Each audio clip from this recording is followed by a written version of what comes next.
Welcome to this spring quarter, and welcome to the spring quarter speaker event. If you don't know me, my name's Thomas. I'm a senior member of the Scholars Board. And speaking for the upperclassmen in the room, I can tell you that this quarter just flies by. Particularly for you freshmen, you need to understand that like spring quarter, it's gonna go like that, right? I mean, you're finishing up your CLAP projects, the community change initiatives are kind of wrapping up in their final stages. If you're worried, I know you don't think so. If you're worried about it, don't sweat it, you're gonna do great. Everybody always does great. And then sophomores, a lot of you are going abroad.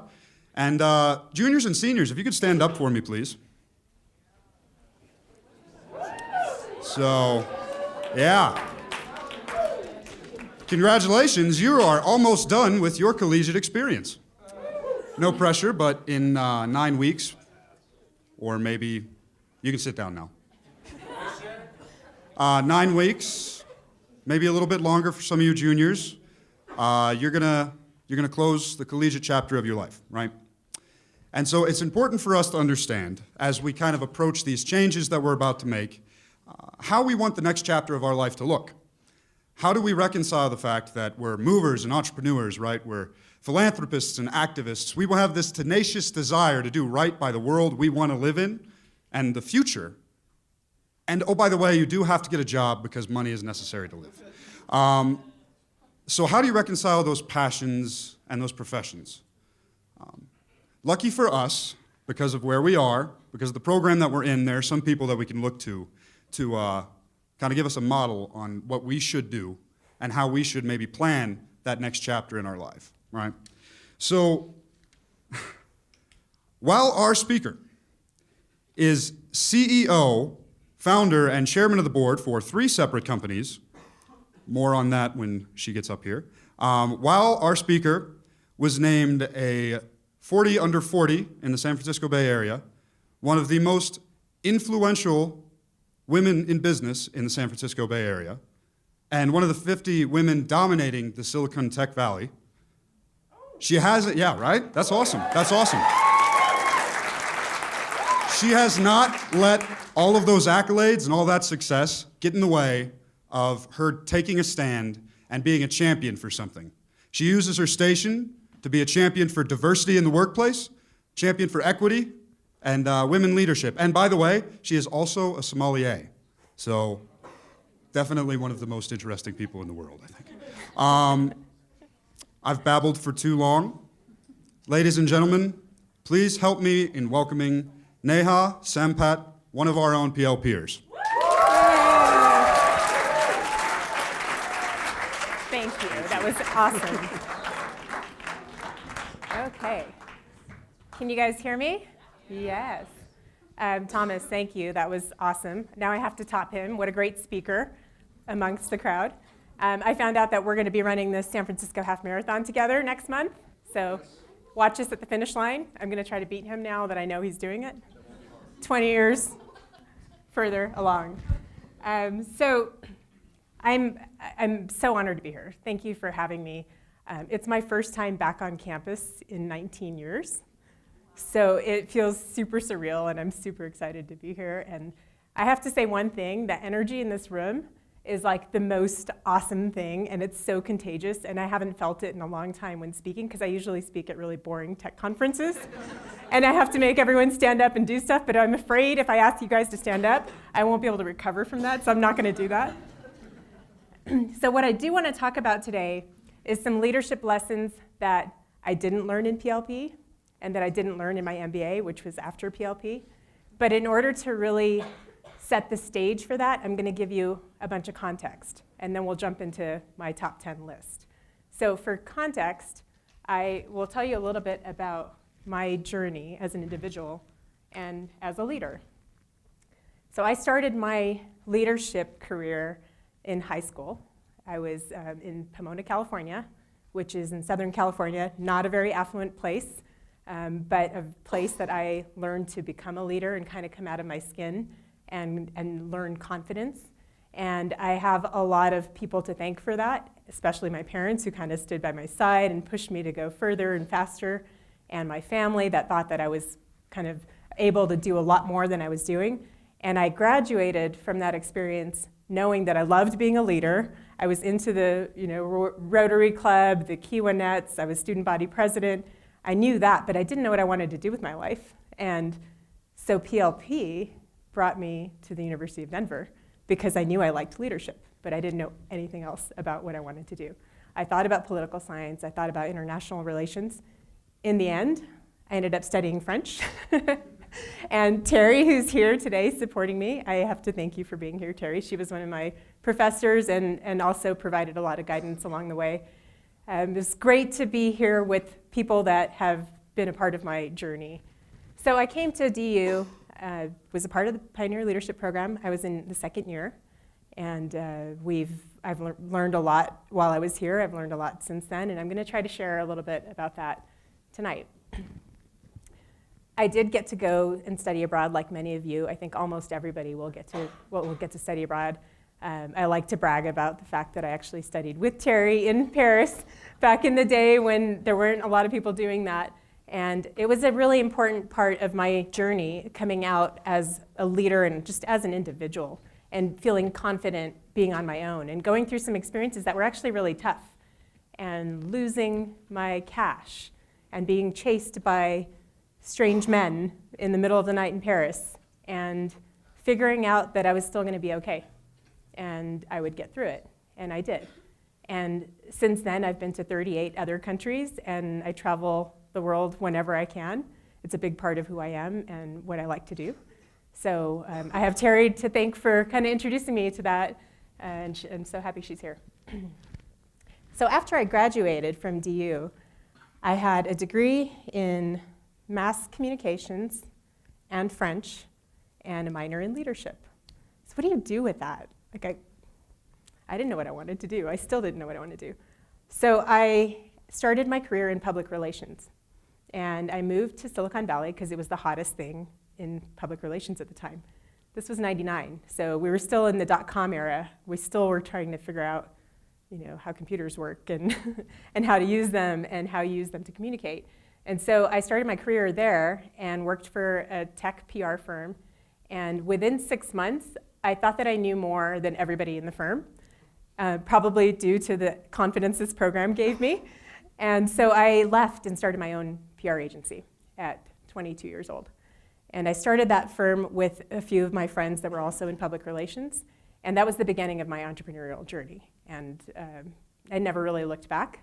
I've been running companies ever since, and some of them more successful than others. But that's kind of where you start to learn how to deal with leadership experiences, people that you work with, how to manage customers, and then how to grow as a person and as an individual. I then went to Santa Clara University where I did my MBA.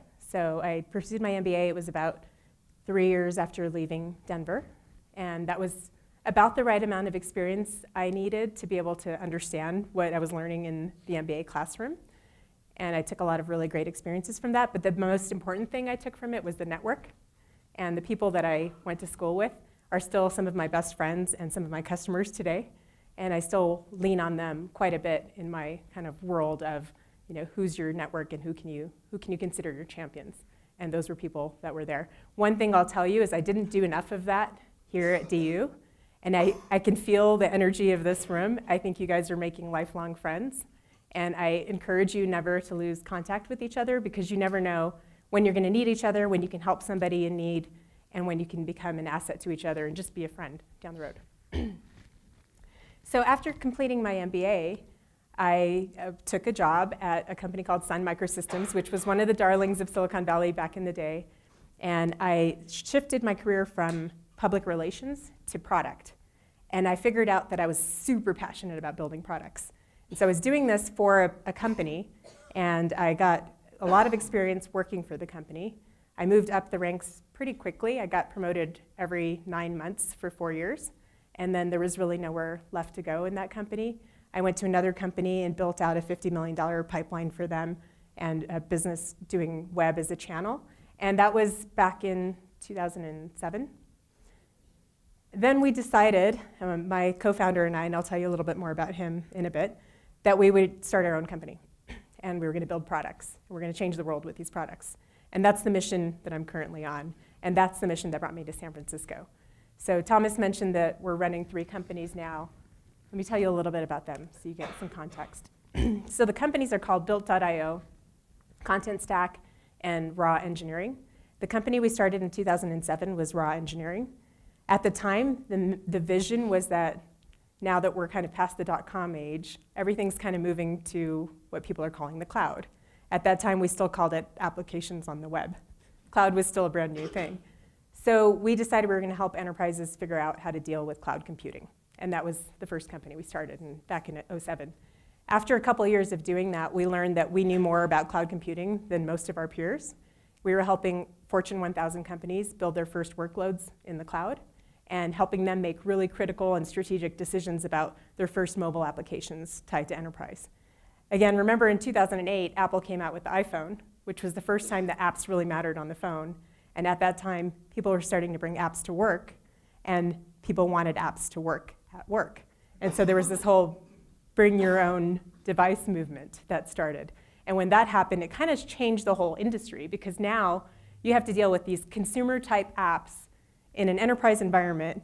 You're dealing with business users and IT users, and they kind of hated each other, and there's this like crazy tug of war. So we capitalized on that, and we said, we know the business users. I was a business user, I was never an engineer. We know technical users because of the team that I was working with, and we made products that appealed to both sides. And this kind of goes back to the whole strength in understanding equality, whether it's gender equality or people equality, race equality. In this instance, it was understanding equality in the workplace, and that both sides played a role, and they were both important roles. So it was a big part of kind of how we built a foundation for the companies. So that was Raw Engineering. Fast forward a couple years, and we realized that the biggest thing that we were doing as a company was helping organizations build applications in the cloud. And so we built an application builder. So Built.io is an application builder platform, and a platform that lets you integrate all the different products that exist. So how many of you have used Dropbox or Box? So those are probably the most popular SaaS companies. SaaS is software as a service.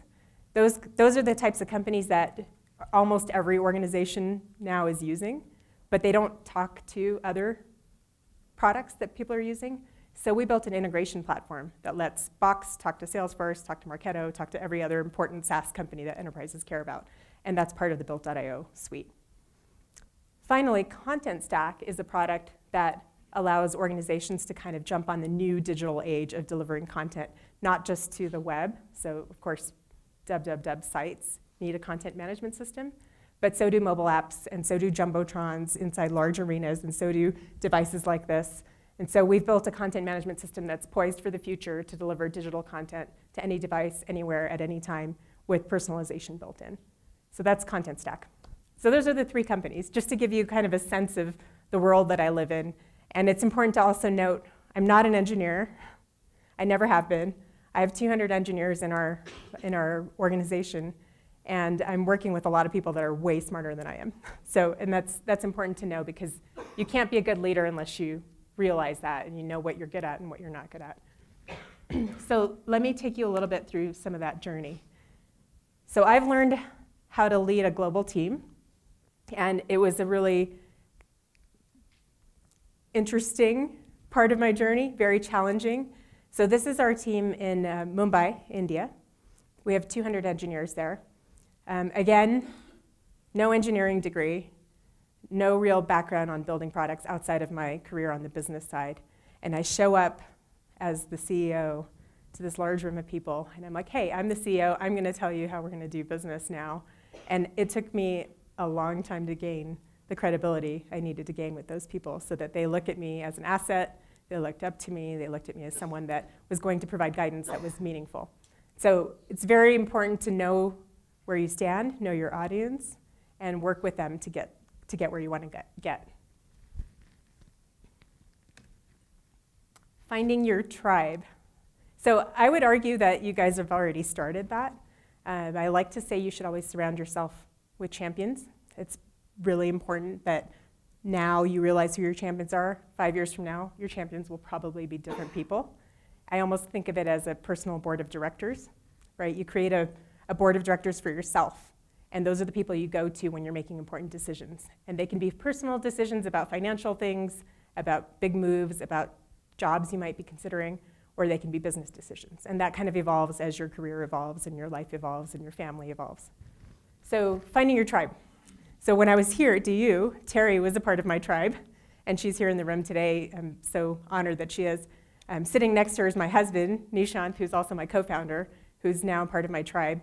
It's very important to note that from the very beginning, he's been supportive of me taking this career forward, gave me the CEO title when it could have been him just as easily. We founded the companies together. He got them off the ground.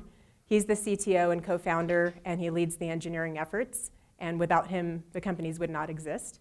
But we've done this as a team, and finding the right partner, whether it's a life partner or a business partner, is super important in your journey. So I just wanted to give you that context. And then finally, this is something Thomas mentioned that's really important to me, is kind of investing in future leaders and investing in women and equality. And coming from the world that I come from, being that we have no external funding, I'm not an engineer, I'm a female, and I'm in Silicon Valley, it's been a tough journey.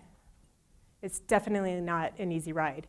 But I have to pay it forward and ensure that I'm giving the next generation of leaders the opportunity to rise up and giving them the support that they need to do to get there. And so for that, I'm going to talk a little bit about that part of the journey, because I think it's also an important part of the context. So part of my fight for the last 20 years and moving forward is fighting for a level playing field. And that's not going to go away anytime soon. There's definitely a lot of progress we're seeing. There's companies that are stepping forward when it comes to pay equality, and they're saying mea culpa, we erred in our judgment, but we're going to fix it. But those are far and few between. There's still a lot of work that needs to happen. So just some stats, not to depress everybody, but just to kind of educate and make everyone aware. Women own only 5% of all startups globally. That's a really low number. It's part of the reason why we're struggling so much. They only earn 28% of computer science degrees. So in my 20 years since graduating, this number's gone up, and it started to decline again. And you have to question, why is it declining? Are we not doing enough to encourage them? There's a study that shows that young kids get really interested in computer science, like when they're from 9 to 15 years old, and then their interest starts to decline. Why is that? Are we not doing a good job of encouraging them to stick with it? Are we not giving them good opportunities? Only 7% of partners at the top 100 VC firms are women. And this is something I'm facing right now. We're actually raising money for the first time at one of our companies, and I'm feeling it. I'm feeling being a female Silicon Valley person. Only 11% of executive positions in all Silicon Valley companies are held by women. You can probably name most of them on, just off the top of your head. So it's crazy that we're still dealing with this. And there's proof that women-led companies are striving and being more successful. There's financial proof, there's data that proves it, and yet there's still this gap that exists. Women receive lower salary offers than men for the same job at the same company 63% of the time. This is a very real fact. And one thing that just happened in California, which I'm pretty proud of, is that they actually started to make it illegal to ask what your previous salary was at a former employer before you join a new company. So now if I'm hiring people, they can tell me what they're worth, not based on what they were paid 15 years ago and how they've gotten 10% increases every year, but what they're worth today for the skills that they have today and for the job they're competing with men for. So we are making some progress in some areas, but it's still a problem. So we have a lot of work to do. And again, I'm not telling you that to make it like depressing or be a downer, but it's part of the reason that I'm still working as hard as I am, and part of the reason that I want to build a billion-dollar company to prove that we can do it. And we can do it legally, and we can do it right, and we can do it when we graduate from DU.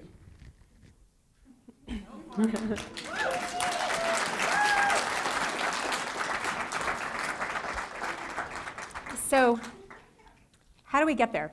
Let's start with that. It starts with company culture. And this is something that, how many of you have heard of the Me Too movement? Pretty much everybody. Okay, if you haven't, please look it up because you should know what's going on in the world. A big part of what we can do as leaders is to ensure that we're setting the right culture with the companies from the very beginning. So establish company values at a very early stage. In our company, the company values revolve around 3 areas, and positivity is at the center. But the company values are about respect, and that means you're respecting the people that you work with, you're thinking about diversity, you're thinking about inclusion, you're thinking about accountability, you're giving feedback, and you're giving positive feedback where it makes sense, and recognition.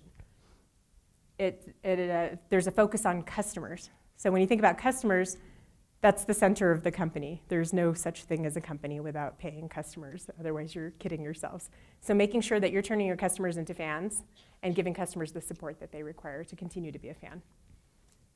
And then probably the most important part is to never stop learning. You'll never, if you stop learning, that means you're no longer growing. You're at the end. Just go back home, Never stop learning, always try to keep innovating, learn from others, and keep going. And at the center of all that is positivity. As soon as you have negativity in the workplace, you have to figure out a way to sense it and get it out because it's just poisonous. So this is sort of the way that we think about our company culture and where we're going with it.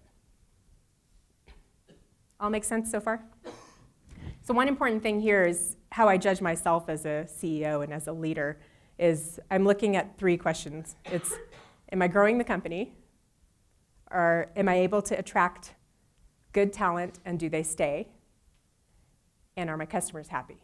That's it. If the answers to those 3 questions are yes and validated with real data, that means I'm doing my job. If they're no, then I have work to do. So that's what this whole value system is tied to. So now I'm going to jump into 10 leadership lessons I learned on the job. This is, in my opinion, not things that you'll learn in school. You might hear stories, you'll hear case studies, which is what you'll hear from me today, but you won't really get it until you're in the shoes of the people that go through it. So we'll start with this. Humility is key. You can say that you're 40, under 40, or whatever other beautiful things Thomas said. It doesn't matter. None of that matters. All that matters is that you're doing a good job, you're building things that are innovative, and you're motivating people. So you have to continue to be humble, and you have to know that you don't know everything, right? As time goes on, you get to a point where you're going to hit walls, and you need people that are smarter than you to help guide you. And this goes back to the principle of your personal board of directors, but this is also who you employ as an employer, as a company that's growing. I'll give you a couple examples. So we talked about the 3 companies. We just went through a large restructure. We were actually one large company, 200 people, all under one umbrella. And we realized that in order for us to be able to grow and to get to the $1 billion company mark, we needed to split the companies and provide more focus and invest in some of them in a different way. I didn't know how to do that. I've never even been a CEO, so how would I know how to restructure a company? So we reached out to a few people. Someone recommended that we work with this CFO who was an advisor, and he came on board as an advisor part-time about 1.5 years ago. And he helped us through this journey. He helped us to realize what we needed to do to become a proper SaaS company and how to actually do the split and how to do the restructure. He's now full-time in the company, gets paid more than I do, and it's okay. And because of him, we've been able to complete that restructure, and that was a big milestone for us. Another example, I hired a VP of sales in November. Before that, I was running sales. What do I know about sales? I'm not a salesperson. I have had to learn how to be a salesperson because I'm running these companies. But she came in with a methodology and all kinds of experience, and she knew people in the industry. She knew how to build a team. And now I've got her leading our sales organization. She's got a sales development rep. She's got a sales engineer. And she's grown our pipeline by 6x since her first day, which was only in mid-November. So you got to have smart people. It's super important.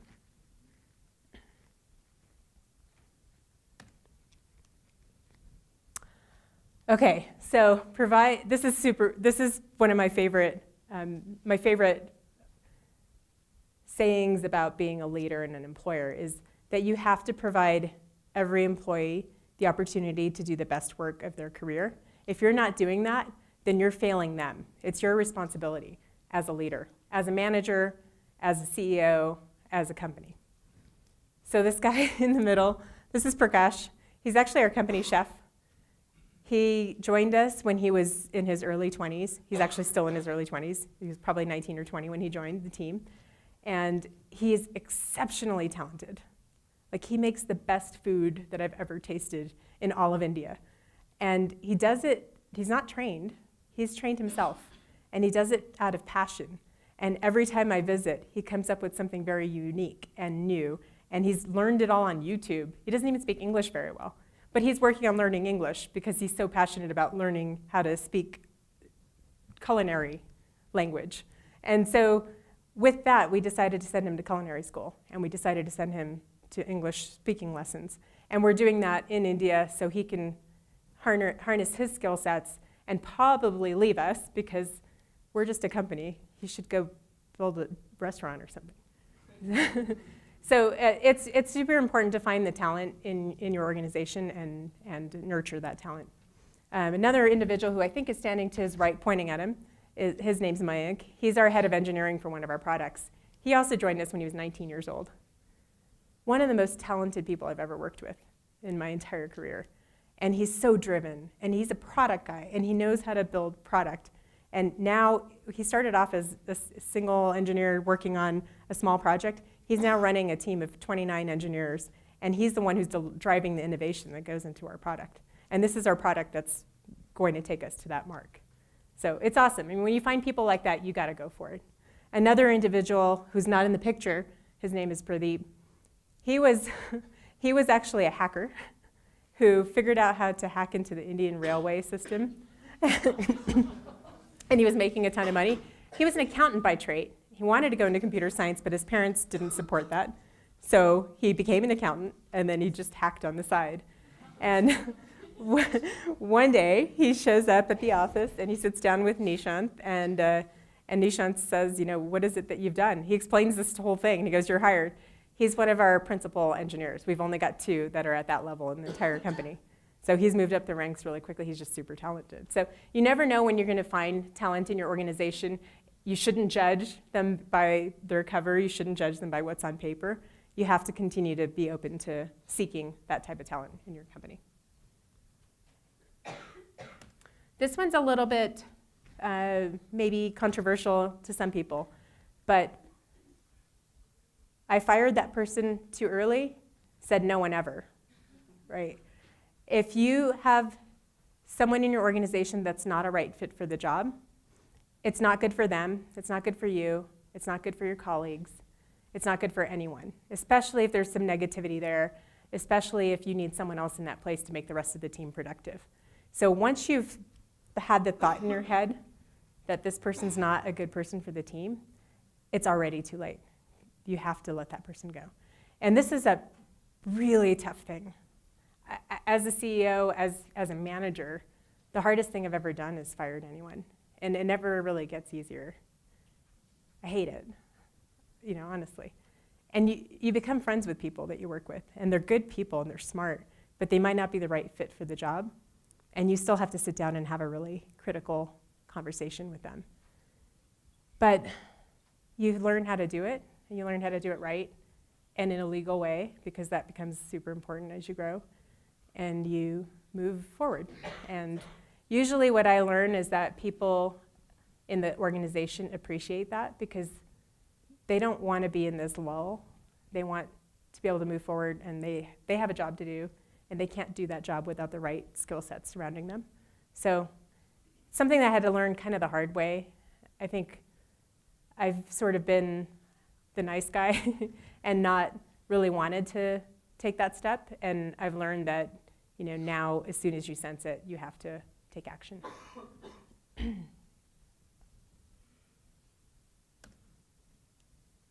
Realize when to draw boundaries. So this was a really hard one for me because if you remember, I was an entrepreneur in my early 20s. When you're in your early 20s, You might not be that mature. You like to work with your friends. You joke around inappropriately. You drink together. It's all good. It's fun. And you're also running a company, and everyone's making money, and that's fun too. But at some point, you have to outgrow that because you're breaking the border of who your friends are and the inner circle is to bring new talent in, and you're crossing different cultures where some things might not be appropriate. And this was a really tough one for me because I actually, when I finished running Special Sauce, I said I'm never going to work for a company that I have to be like that. I just didn't want to. I was having fun. I was building companies. We were still doing cool stuff. But then it hit me that I had to. And a few years ago, there was this group chat we had. Seems totally innocent, and it was. It was just friends talking to each other. But you had to think about, well, what if this got in the wrong hands, or what if they took it the wrong way? And this is before the Me Too movement. So, a few years ago, we realized that we needed to kind of button things up. And so I explained to everyone that this was over. And it was the end of an era, and we needed to think about things differently and be more respectful. And that's when the cultures and the values and everything kind of became an important and critical part of who we are as an organization. And I think a lot of companies are feeling it now. So I'm actually pleased that we identified it as a problem early and nipped it in the bud, and now we're better for it. But when you're right out of school and you're working with your buddies, it's different. So, okay. Becoming rejection proof. This is probably the hardest thing as an entrepreneur. You have to deal with customers, investors, potential employees that you want to hire, and you think you have it in the bag. You think this customer is going to sign a $500,000 deal, and that's going to put you at this stage, and you're going to be so happy. And like 5 seconds before they're about to sign on the dotted line, someone else gets hired, and they say, no, I'm not going to do it. And that's the end of that. The conversation ends. And it changes your whole trajectory on how you're looking at the next quarter. Or you have been trying to persuade someone to join the company for a year, and you finally think you've gotten broken through, and they're going to join, and everything's going to be great, and they find something better. I'm going through the investor process right now. I decided I'm going to get rejected 100 times before I get the yes, so I'm pushing myself to get rejected faster. So I actually learned from, how many of you have seen this TED Talk? The Jin Jiang? A few people, okay. It's really good. I encourage everyone to watch it. He was an entrepreneur who had a problem with rejection when he was a young kid, and he started to build this company, and he was frustrated because he kept hitting a wall. When he got rejected, it would kind of bring him down. He'd go into depression, and he couldn't really get out of it. So he said, you know what, screw this. I'm going to go get rejected over and over and over until I'm rejection proof. And then he ended up writing a book about it. But it's a super cool TED Talk, and it's really funny, actually, because he went through so many different silly iterations of rejection. Some of the things on his list, he went into a Krispy Kreme, and he asked them if they could make a donut in the shape of the Olympic rings. Believe it or not, they actually did it. And then they didn't even charge him for it. He walked into a Starbucks, and he said, I want to be a greeter at the door. Can I be a greeter and just tell people to come in and welcome? And they kind of looked at him weird, and they're like, okay. So he did that. He did it for like 2 hours. He was just a greeter. He went to a burger place, and he asked the guy, hey, can I get a burger refill? And the guy just kind of looks at him perplexed, and he goes, well, I was just thinking about it. Like, you do soda refills. Why don't you do burger refills? Like, if you did burger refills, I'd probably come back more. And the guy didn't give him a burger refill, but he was like, it's a good idea. I'll take it to my management. So he ended up doing 100 such stunts, and it turned out that something like 51% of them actually said yes. So you never know, right? So I highly encourage you guys to watch this. Rejection's tough, and I'm getting better at it, but it's never easy. Actually, I'll tell you one more story. I had a morning. This was probably one of my toughest days as an entrepreneur, and it was maybe a year or two ago. And it was like 9 a.m., and a lot of my team is in India, so a lot happens before 9 a.m. usually. And one of the people that I was nurturing as a leader decided to leave the company. And it happens, like sometimes you lose good people. But for some reason that one really got me. It like stung because I thought she was gonna be the next like female leader in the company, and like I had a lot of hopes for her. But I was like, okay, I'll talk to her, I'll try to understand what happened. And then fast forward about an hour, and we found out that a customer deal that was supposed to get signed ended up going with a competitor. And it was just like so painful to hear.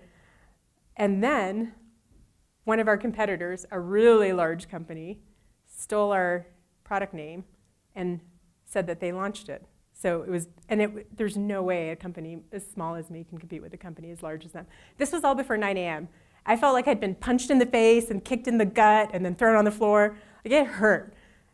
But I had to be at the office by 9:30 to meet someone that was super important. So I had to get my act together.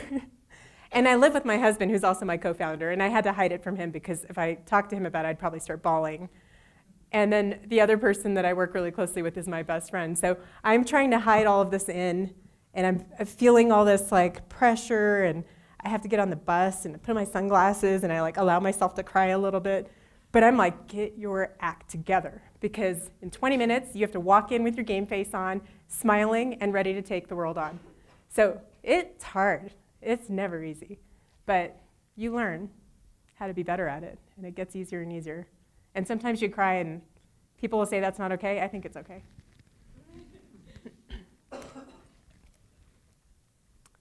Okay, has anyone heard about the glass balls and the rubber balls? I see one in the back. Awesome. Yeah, if you haven't read about this, I encourage you to read about it, but I'm going to tell you about it, so maybe you don't need to.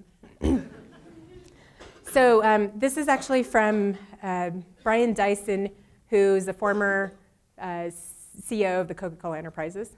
And this was a speech he gave at a commencement ceremony about 20 years ago. And he was giving everyone this advice about the glass balls and the rubber balls. So imagine you're juggling 5 balls, and 4 of them are made of glass, and 1 of them is made of rubber.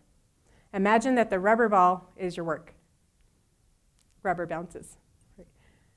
Imagine that the 4 glass balls are your friends, your family, your health, and your spirituality. And spirituality can be religious or not, but just, your inner peace. Those are the 4 things that are extremely delicate. If you drop them, they might shatter, they may break, they'll never really be the same again. And so as a leader, it's important to understand that everybody has glass balls. And sometimes work falls through the cracks. But it can come back, and they can make it up. They can't make up dropping a glass ball. It's super important to understand this. And I have my family to thank. Probably about 3 years ago, actually Nishant and I were having a conversation about this, and we noticed that our parents are getting older. And we said, you know what, we're going to spend more time with our parents, whatever it takes. And we're running these companies and flying all over the world and trying to manage a lot of stuff. But we decided very deliberately, once a month, we're going to do something with our parents. And so I started to cook with my dad and hang out with him, even if it was on FaceTime. I visited him more often. And he passed away 1.5 years ago. And I remember the last time I saw him was Father's Day, a month before he passed away. And if we hadn't had this conversation, I wouldn't have had that Father's Day. And it was so important to me because it was the last day I spent with him, and he cried when I showed up because I surprised him. And my memories from that day are so fabulous and positive, and he was laughing that, you have to make time for the things that are important, because like everything doesn't matter. Everything goes through the window when you're talking about like your people, your family. Okay. Number 7, leadership is a constant learning process. You never stop learning. Things always change. Your journey as a leader changes as your company changes. There's no such thing as a constant in terms of leadership. And no 2 days are the same. I talked about that one day where I had 3 bad things happen before 9 a.m. I've had similar days where you have 3 great things happen by 9 a.m. You learn more from the bad because you have to figure out how to deal with those things. And then the next time it happens, it doesn't feel so bad. But you're constantly learning, and the moment you stop learning or being open to learning is when you've basically stopped growing as a leader.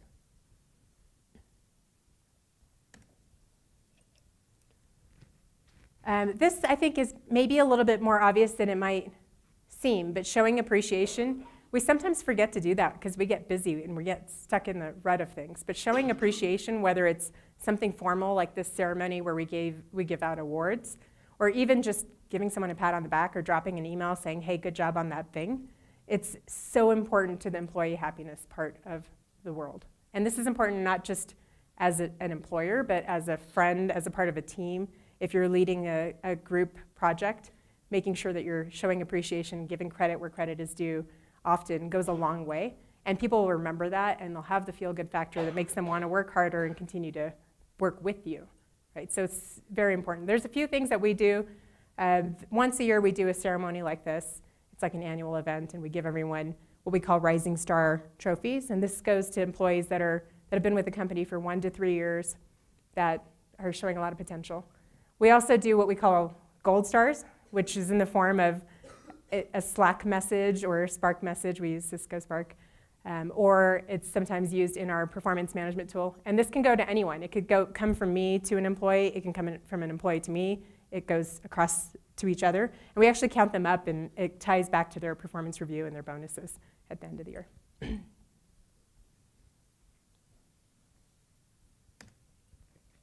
Okay, expect to win. So I talked about you don't always know everything. You have to be humble. I talked about rejection, and that happens a lot. But in the end, you have to know that you're in it to win it. If you're not in it to win it, then what are you doing? Why are you wasting your time? And you can't lead unless you expect to win, because you want people to be inspired by you and know that you're going to win, and that's why they're following, and that's why they're still at the office, and that's why they show up to your meetings, and that's why they follow what you're trying to do and help you get there. So you have to expect to win, and you have to project that. And you have to be working on something that you actually believe in. Like, I believe that the products we've built are going to change and revolutionize the way that enterprises do business. If I didn't, I wouldn't be doing it, and I couldn't expect my team to believe in me. So you have to expect to win. I'm going to pause there before I give you number 10, because I want to ask some questions, and I've been talking a lot. So I want to give everyone a chance to ask a few questions, and then I'll reveal my favorite one, which is number 10, at the end of that.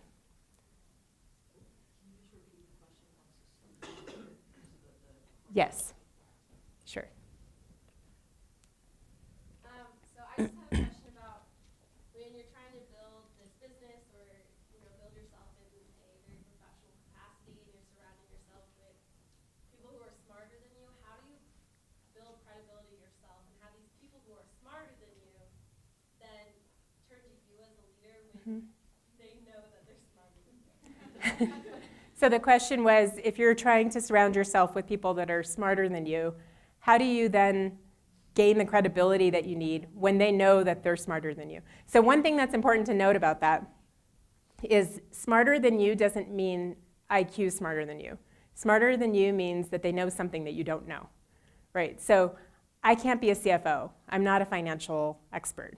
I know enough to be a CEO, but I don't know enough to be a CFO. And I can't figure out the best way to sell my product. I know enough to be convincing to another CEO or maybe a CMO at a company, but my sales person can close the deal, right? So you're giving them the opportunity to do the best work of their career, and you're compensating them for their success, and they respect you for that because everybody wants to make a lot of money. And as the CEO, my job is not to do everything or to know everything. My job is to connect the people and connect the dots so that people can execute efficiently, and they know that that's my job. Yeah, back there. My all-time favorite question. What is one piece of advice that you hear thrown around a lot that you think is totally incorrect? What is one piece of advice that I hear thrown out a lot that I think is incorrect? Yeah. Okay. This is a controversial one as well. I've heard a lot of people, especially coaching me as a female, that you shouldn't show your emotions. it's weird because females show their emotions. We wear them on our sleeves. They see them in our faces. We cry. Like, we have hormones. That happens. And it tends to make you look weak. And the flip side of that is if you don't show emotion, you end up being like this stoic, heartless B word. So I think it's just bad advice. I think women should be women, and you can be emotional without being stupid or weak. Yeah,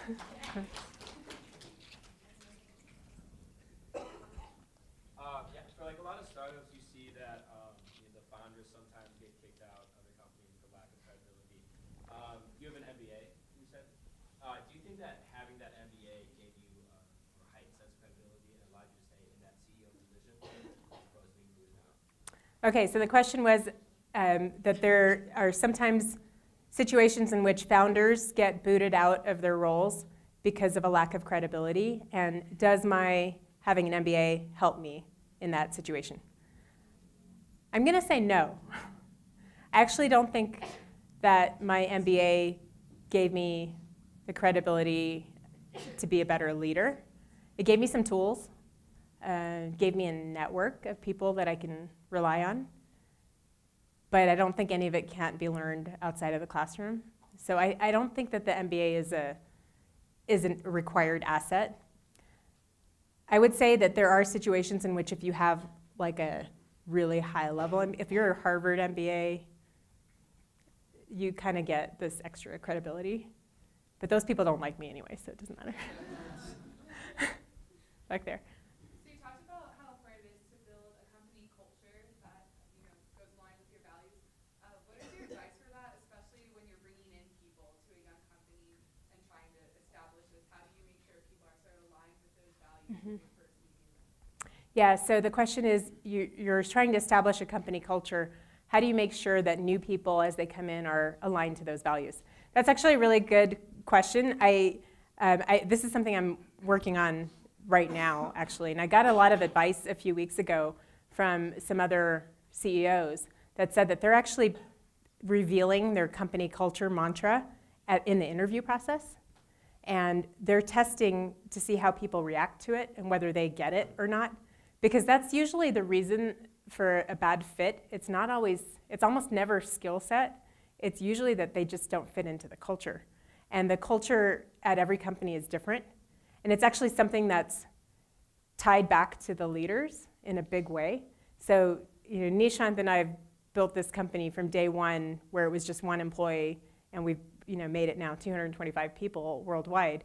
And they know us, and they know what we stand for.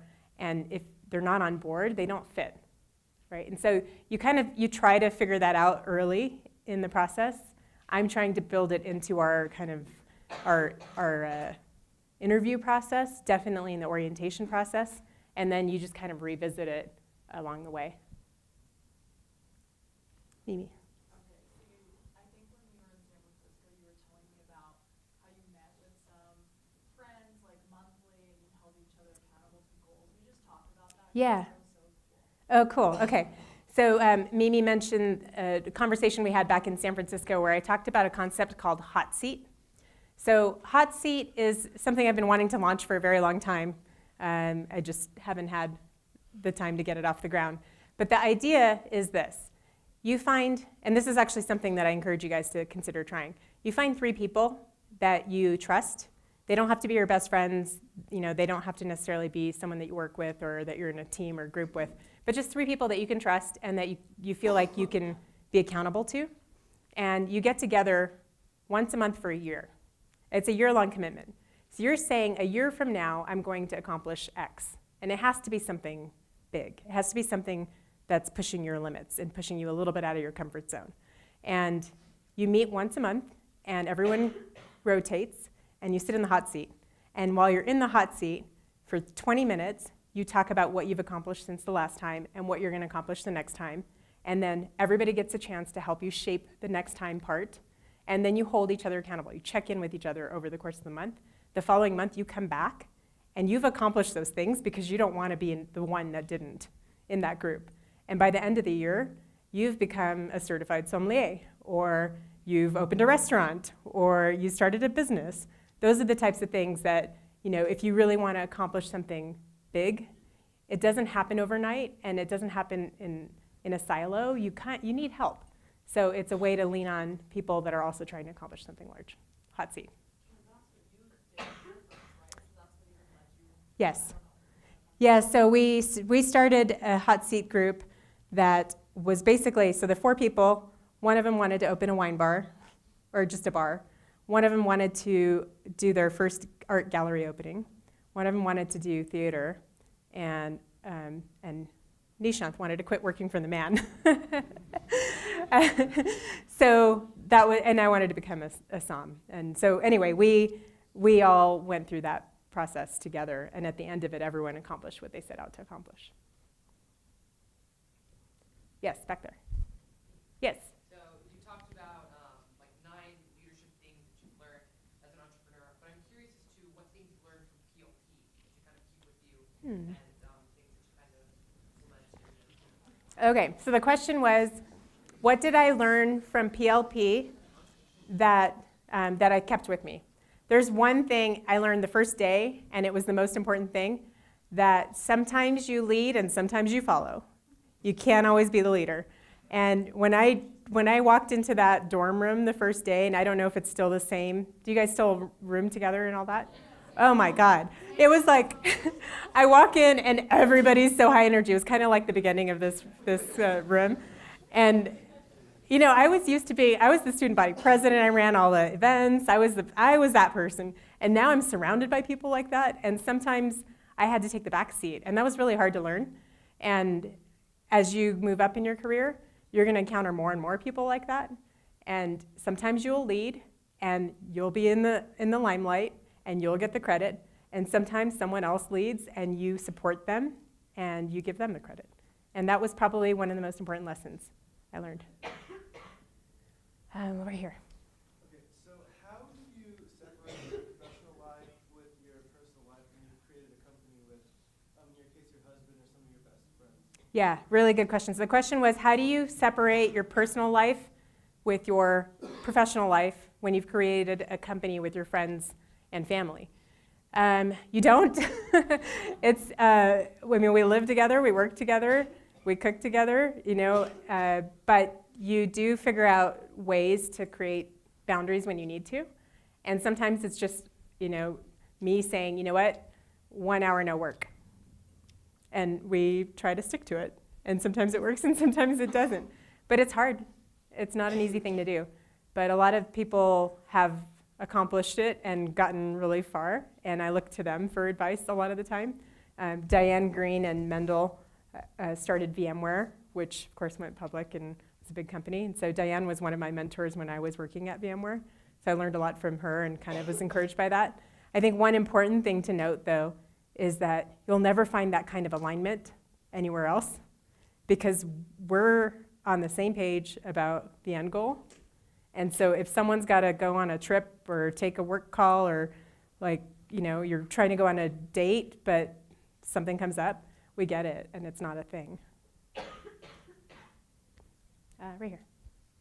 So when you talk about boundaries and stuff, and off of Ryan's question with separating personal life from work life, how do you go about making it so you don't seem robotic from your coworkers or anything, if you separate them from your personal life? Say theoretically, you run a meme page, and then you do want to tell your coworkers that, but at the same time, obviously that's not really professional, but you do want to tell them about it at some point. You don't want to seem robotic. How do you go about when is a good time to go about be your true self? Okay, so what did you say, a beam page? A meme page. I don't know what that is. Am that old that I don't know what that is? Oh, a meme page, okay.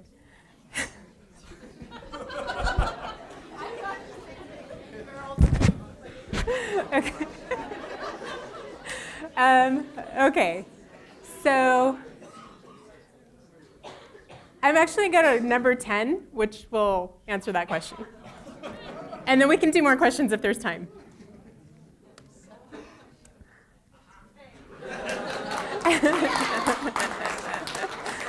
So this is my life mantra: never be boring. And there has to be some boundaries to that, right? Like, you don't want to insult people, and you have to know who you're with and what boundaries you can push with them. And I've learned a lot of this from like some of the cultural notions and spending a lot of time in India. And just in our office in India, we're dealing with probably 25 different languages and 10 different religions. And so you have to be aware. Like, some people won't eat onions because they're grown underground, and some people won't drink alcohol and they're actually offended by it, and you definitely don't want to eat beef in front of half the company, right? And so you have to know some of those things and just be sensitive to them. But that doesn't mean you can't be fun. Like, you still have to have fun, and you still work with people that are fun and hopefully get your culture. And we send around memes every day. There's actually, this just happened yesterday, where my office manager said, if you don't respond to me with a meme acknowledging this email went out, then I'm going to assume that you're not wanting to get your paycheck next week. So you don't have to stop doing memes. But it's just knowing your boundaries and being smart about it. Yeah. Okay, how much time do we have? Okay, I can take some more questions. Back there. So how do you think corporate culture, particularly in your experience, has played on other cultural motivations that discourage men from feeling or expressing emotions, especially in the workplace? So I think the question was, and just correct me if I'm right, how do you feel that the cultural norms that you're setting have discouraged men from maybe breaking those norms? Does that work? Yeah, 'cause I think there's a big movement to get women to express feelings in the workplace, Yeah. and there hasn't been for men. Yeah. So she mentioned that there's been a big movement for getting men to express themselves. I mean, women to express themselves, not so much for men. I actually think that's starting to change, and I'm really encouraged by it. In the last 3 or 4 weeks, I've seen time and time again men kind of raising their hand and asking their female counterparts, what can I do to be a part of this and support you and support all women? And women are starting to give advice on that. I think there's going to be a movement there that we'll see. Another thing I would note is, there's the Women's March and the Me Too movement march, and there were a lot of men that showed up to those, supporting their wives and their sisters and their moms and their daughters. And I think watching that happen to someone you care about or you love or you work with, people are coming out of the woodworks, and I think that will continue to happen. I'm encouraged by it. We'll see. Hi, I'm Nikata. Hi. You're awesome. You're really cool. So I also have no idea what I want to do with life, professionally, whatever. And I'm not certain that what I'll end up doing or what I'll do next will really directly relate to what I'm majoring in. And I know that you have your MBA and you're obviously very qualified. But how would you go about do you have any advice in marketing yourself for a position you may not be super qualified for, but that you're really passionate about and Yeah. that you'd be good at? Yeah, so the question is, you're still trying to figure out what you do, and your major may not relate to what you actually want to get into. How do you market yourself better to be in a situation or poised for that type of a position? I think it's doing things that make you suitable for that. So it could be internships. It could be that you volunteer for someone. It could be that you spend a lot of time with people that are doing that role and asking them for advice and maybe working for them for free for a little bit or shadowing them to demonstrate that you have a little bit of credibility in that space or enough knowledge to take something forward. And you kind of have to hope that someone's going to take a chance on you, because the way that it usually works, especially for large employers, is they have this pattern matching that happens with looking at resumes, and they'll say yes, yes, yes, no, no, no. So the way in is through a person, and finding a person who's willing to give you a chance because they believe in something that you said or that you did. And the doing is a big part of it. So I would encourage you, I wanted to get into the product side of the business, and my whole career was PR until then. And so I did a product internship, and then they found out how much I could bring to the table, and I got a product job, right? And so you kind of have to do. And sometimes you might have to do for free or for a really low pay to prove your value. But I think it's completely possible. So there's undoubtedly research that like women-only companies are this amazing thing, and there's like new controversial discussions about women-only shared workspaces. What's your opinion on women in exclaves versus women in infiltrating or kind of integrating into a world which is currently prevalent?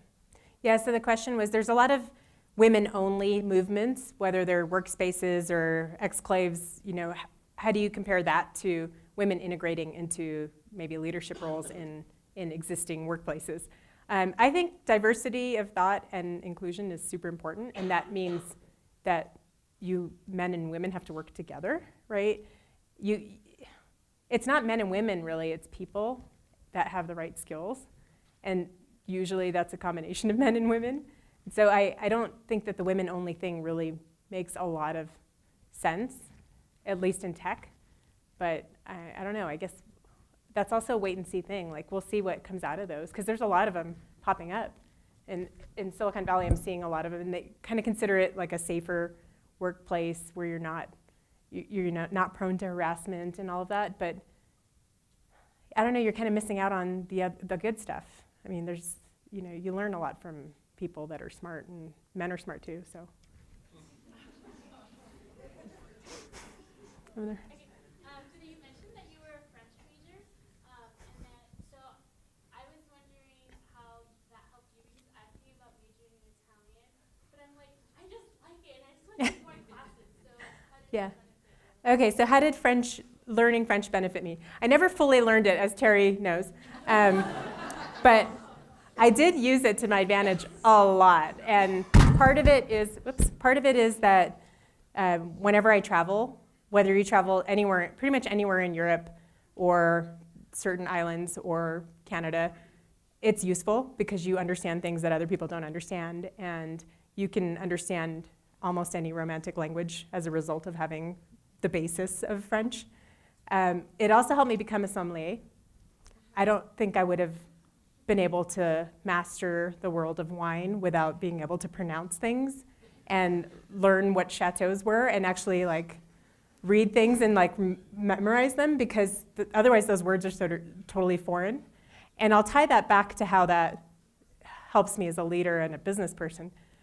You actually don't often, as a female, get a seat at the table at the men's only parties where they're making deals happen over dinner. And me being a sommelier has always gotten me a seat at that table, because they want me to order the wine, and they know that I'm going to order something good, and they want to hear what I have to say about it. And so I've been in this men's world as a result of studying French. Back there. Thank you for being here. It sounds like you have a lot of relationships with mentors that have been really positive. How do you develop and build positive mentoring relationships?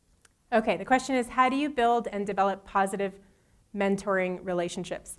I have to tell you, for me, it's been pretty organic. And it hasn't been that I've had the same mentor for a whole long period of time. It's been, I think I've been a good person, and there's people that have believed in me. And because they believed in me, they spent time with me, and I appreciated them. So it's very organic. If you appreciate people for spending time with you and helping you, they want to help you more. They become your champion, and then you bring them along for the ride. And at some point, you may outgrow them or go in a different direction or need a different type of mentor, and that person will kind of come along. I actually think a lot of people seek mentorship. I feel like I've been lucky enough to find it pretty organically along my journey. Yes? Yeah, you have to say that you haven't found the direction that you went to when you were in college. So I just wonder about that. What made you feel confident, and what is the thing that you always fight for when you was in college? Oh, okay. You're going to make me think. That was a long time ago. Okay, so the question was, you didn't know what you really wanted when you were in college, and what was the thing that you fought for when you were in college? I was pretty financially strapped at the time, so I feel like I was really interested in helping people that didn't have the money to go to college, to come to college. And so I did a lot of things in kind of non-affluent neighborhoods to encourage young kids to go to school. I went back to my community in Pomona and did a lot there almost every summer and during the Christmas breaks to encourage people from my old high school and my school district to apply for scholarships. I was really creative about finding money when I was in school. I applied for all kinds of crazy scholarships. Terry remembers I paid for my own trip to France mostly through scholarships, and I basically applied for a scholarship that gave me $5,000 to write one paper on feminism in France. And I did that while I was, my whole premise was based on visiting wineries on the weekends and interviewing the people at the wine caves and writing down what they said as misogynistic, and I got $5,000 to do that. So I had a lot of passions, but it was really, a lot of it was driven out of wanting to provide myself and people like me with opportunities to get a good education. Yeah. So our sophomores right now are taking a class on cross-cultural leadership, specifically in the global context. Mm-hmm. So I'm curious about challenges you face in having most of your company based in India and starting it, and sort of lessons you learned, as well as other international travels. Yep. Yeah, so the question is about cross-cultural leadership and maybe lessons learned in that process. Most of the lessons have been me trying to understand the culture and understand how to treat people respectfully different based on who they are and what they're coming from and what motivates them, and trying to understand if you're. I'll give you an example. I feel like the Indian work culture is a lot more cheesy than the US work culture. Like gold stars in the US would be like something you do in third grade, but gold stars in India go a long way, you know? And so you kind of figure out the nuances of how are people different, what do they appreciate, what motivates them, what inspires them, and you cater your leadership style to meet those types of experiences. I think that's the main thing with India and the US that I've learned. And then it's just being sensitive to some of the other cultural norms. There's a lot of, women in the US and women in India also have different struggles. A lot of women in India have to deal with this extra layer of needing to please their families and their in-laws if they get married, and often have responsibilities at home that are outside of just taking care of their husband and kids, but also taking care of their in-laws and their in-laws' friends that are visiting or whatever. And you kind of have to be sensitive to that, understand it, and kind of work around it a little bit. So I think that's part of it.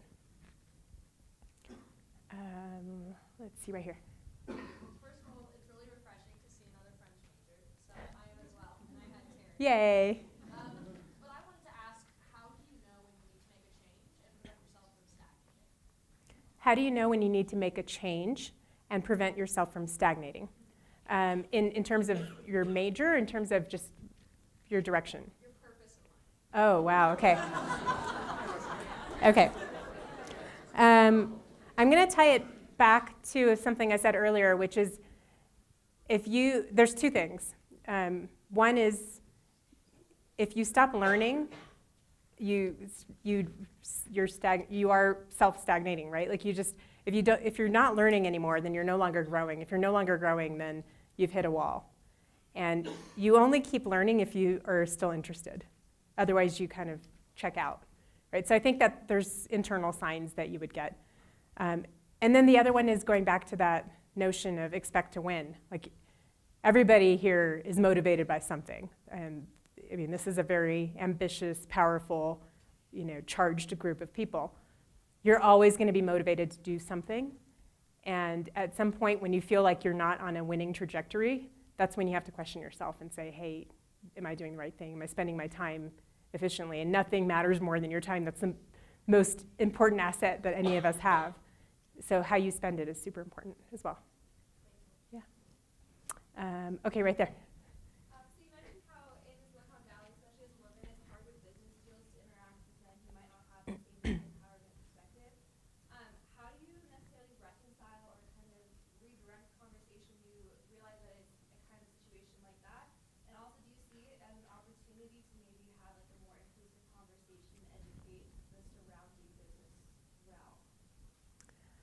Okay, I think I'm going to try to recap that. So when you're interacting with men in Silicon Valley that maybe are not having such an inclusive conversation, or they're trying to derail the conversation, how do you get around that? And then how do you also encourage or inspire other people to get around that? It's a good question. I'm trying to come up with an example. I mean, I think in general, as a leader and as a salesperson, which you kind of always are if you're running a company, you bring it back to what you care about, and that takes practice. And you can sense when people aren't taking you seriously or are trying to derail you, or even maybe trying to be a pushover. And you have to, it's a learned thing to bring them back to sometimes you have to put them in their place a little bit without being rude, but just kind of, hey, I know I'm here for a reason, I know what I'm talking about, and we're going back to this part of the conversation. And it usually works. Sometimes it doesn't. I would say the number one rule in business is that you don't want to work with assholes. Excuse my language. So recognize that, and if you probably don't want to get into a customer partnership relationship with a person that's treating you that way. So also be okay with walking away. And how that encourages others, I don't know yet. I mean, I feel like there's a lot of people trying to figure a lot of this out and encouraging people to kind of take stances. And that's why I brought some of those stats up early on. I feel like we have to, some of us have to win, and we have to win big, so then we can take that power back to kind of educate more people and encourage more people to do the right thing. Yes? Hi, so you mentioned one of your big 10 is about firing people. Sorry? It's about firing people Yeah. who don't fit with the company. Yeah. And this is something that I know I would struggle with a lot. So how do you know where the line is between looking at somebody who you think you could still take a chance on and could grow through those differences, and then deciding when they're really not the best fit? Yeah. How do you approach it empathetically to let them go? Yeah, it's a good question. So the question was, when you're considering firing somebody, how do you kind of figure out whether there's a way to work with them and help them to perform better, or give them an opportunity, or how do you know that they should just be fired? So there's some signs that are obvious, which are if they're not performing or if they're negative, then they should just be fired. If they're trying and they're just not the right fit, the first thing I always ask myself is there a better place for this person in the company? And I actually just went through this very recently with one of my San Francisco people who was hired on, and actually I held myself accountable for hiring poorly because I brought her into a role that she wasn't suitable for. She wanted that role, that's what she had studied to do, but she just wasn't experienced enough to do it. But her conviction was there, she wanted to learn, she kept trying. So instead of letting her go, we found a place for her that she's excelling. And since then, she's actually been a champion and earned gold stars, and she's doing great. So sometimes you have to take it upon yourself as a leader to dig into that a little bit more. But sometimes you just know. And then the empathy side, it's never easy. Everybody's different. Everybody takes the news differently. Sometimes people will cry in front of you, and you have to hold yourself together. Sometimes they'll just walk away, and then you'll get a lawsuit a week later. So it's hard to be empathetic. You have to be empathetic, but it's hard to do it right every time. I've been coached to follow a script because I often go off script, as I am here. So I follow directions from my legal counsel now. One last one? Okay. You guys fight over it. Okay. Okay, sweet. Good, my name's Brianna McCooney. I'm a freshman. You're really cool. Thank you for being here. As a freshman in college, what advice would you give your college self? Good question. So as a freshman in college, what advice would I give myself? I hate to say it again because I want to give you something fresh, but this is really important, is you have to surround yourself with champions. Figure out who is on your side and treat them well and let them help lead the way. Like, find your tribe. Find your tribe and give them the respect they deserve. And it could be teachers, it could be your friends in this room, it could be the nail salon lady. Like, find the people that believe in you and that are going to tell you what you need to hear, so you push yourself. Good. All right. One last thing. So I'm going to send you guys off with homework. Watch the TED Talk that I mentioned, 100 Days of Rejection. That's all you have to Google, and it'll show up. Establish your personal board of directors, just to go back to your question, and never be boring.